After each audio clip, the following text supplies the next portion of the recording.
Welcome to Not Milk Never Milk. Subscribe if you're lactose intolerant. In this video, I will explain how to make soup gravy. We will start by gathering our essential ingredients. You will need a flavorful broth, all-purpose flour, and a good quality fat, such as butter or pan drippings. Having everything ready before you begin ensures a smooth and enjoyable cooking process.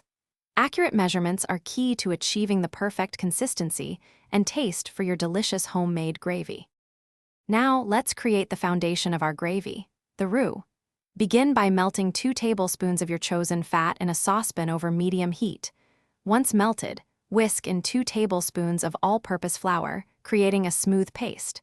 Continue to cook this mixture for about 1 to 2 minutes, stirring constantly until it achieves a beautiful, lightly golden color. This step is crucial for flavor and thickening. With your roux ready, it is time to add the liquid.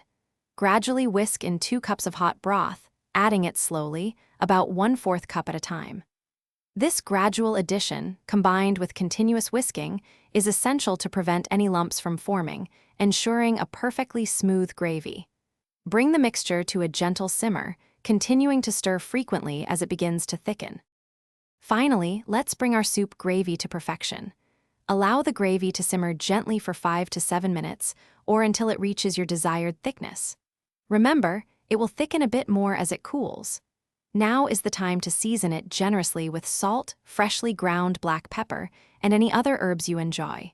Serve your warm, flavorful gravy and enjoy. Thanks for watching. If this was helpful, leave a like and consider subscribing. See you next time.